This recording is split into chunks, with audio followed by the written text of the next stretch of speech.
Hi guys, Adam here from the Saucemen Barbecue Company again. Today we're cooking probably one of our family faves, pork spare ribs St. Louis. These things look insane. Stay tuned, I'm going to show you step by step how to cook these bad boys. Oh my god. Beautiful smoke ring, beautiful sweetness from the rib glaze, superb. Cheers. Right, step one out of the way. Let's have a look at these beautiful St. Louis pork ribs that we've purchased from a local butcher here. We're very lucky in New Zealand that these are now being imported.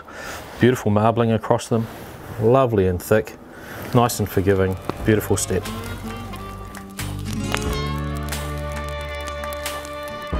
You want to start by removing this membrane across the back. It can be very chewy, it doesn't cook out, so let's get rid of it. Butter knife under the corner, lift it up, grab yourself a paper towel. But this is the stuff you're trying to get rid of. It's very chewy, it doesn't cook out, and it takes your ribs from being ordinary to fantastic. Right, so that membrane looks pretty good now. We're going to look at trimming that up now. We're going to get rid of those little loose bits of fat. You're not going to cook them, you're not going to eat them. This stuff here, we'll take a little bit of this off. Beautiful marbling through this section through here. You can see lots of intermuscular fat through here. Beautiful stuff. Soft bone on the end here, we'll trim him off. So these ribs we're going to cook for home.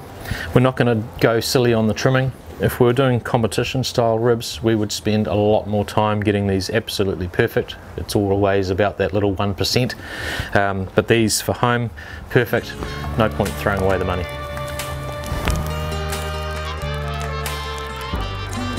We use a little bit of olive oil as a binder for the rub to attach to the ribs. Just a light coat, just enough for the rub to really adhere to the meat. You can use mustard, you can use a little bit of spray on water, as long as it's something that'll help stick the rub onto the pork. This is our magic pork rub. It's won multiple awards, meat stocks, seconds, first places. Several teams have used it, unfortunately, and beaten us too. Fantastic product, really easy to use, no MSG, all natural products, made here right in New Zealand and packed by us here at our factory. I always apply the rub to the underside first, and that way I'm not going to upset the top side when I put it on. I try and get it nice and even. New shaker is really good to help with this actually. Start with a nice light coat on the back of the ribs. This is the part of the rib that your tongue will hit, so you do want to make sure you get plenty of flavour in there, and you're trying to impress your guests, and you want to be that barbecue legend in your neighbourhood. Right, next step I like to do is I'll just push off any excess, and I'll push the ends into the rub that's on the board. No point wasting it. And then let's get this top side nice and even so they look really pretty when they come out of the smoker. And again, tap that excess, cover the ends. So now we're looking for any bald patches, any parts we've missed, making sure it's nice and even. Both sides. Nice, looks really good. Happy with that.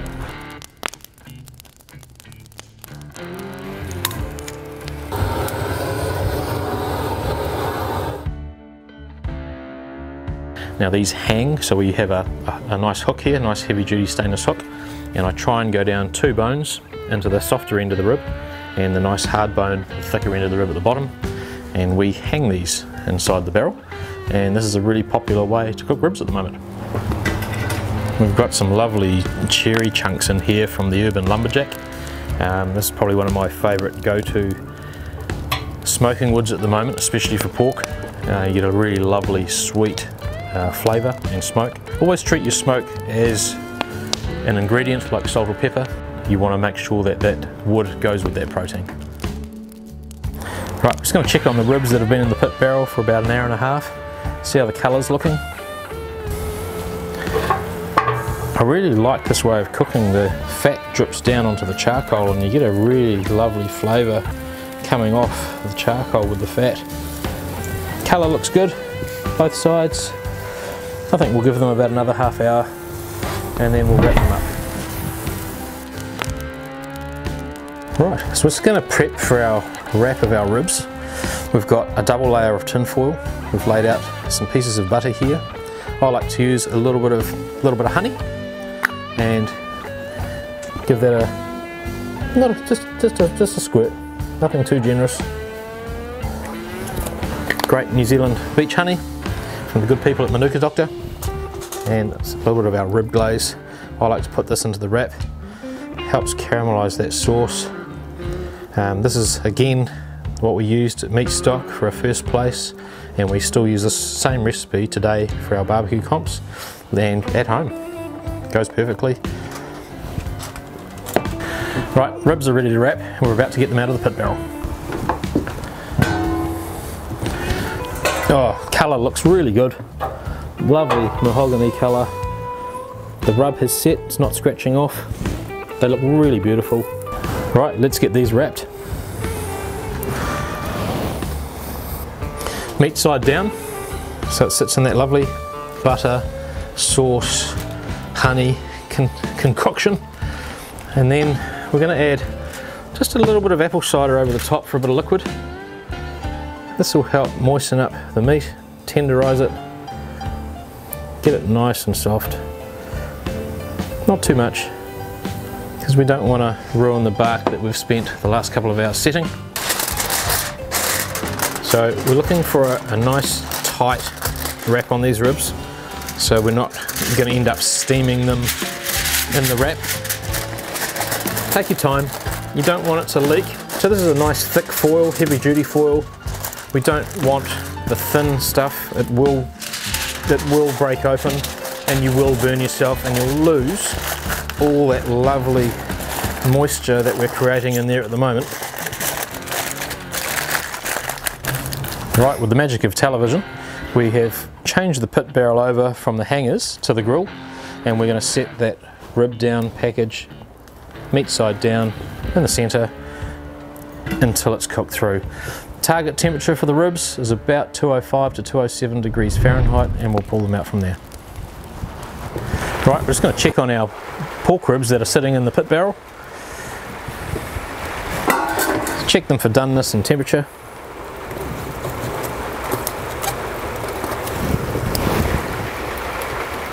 Yep, I think we're cooked. 207, she's on the dot. Let's pull them off and rest them.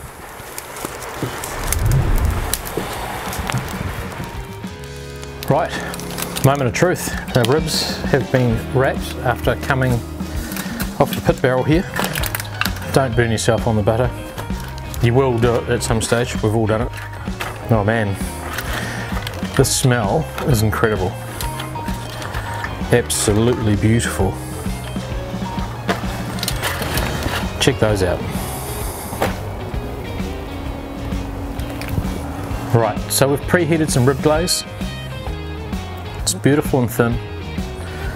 We just want it to glaze the ribs. We don't want a heavy, thick sauce. Take your time. It's that 5% magic you talk about. Beautiful gloss. They present beautifully on the plate. Let's have a look. Beautifully cooked.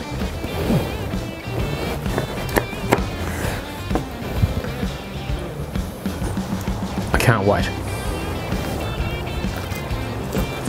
Oh man. Beautiful smoke ring. Beautiful sweetness from the rib glaze. Pork rib rub from us. Rib glaze from us. Used at meat stock to win a first place. We're very proud of this product. Get into it. This is Adam from the Saucemen Barbecue Company. Signing off. I'm going to polish these off.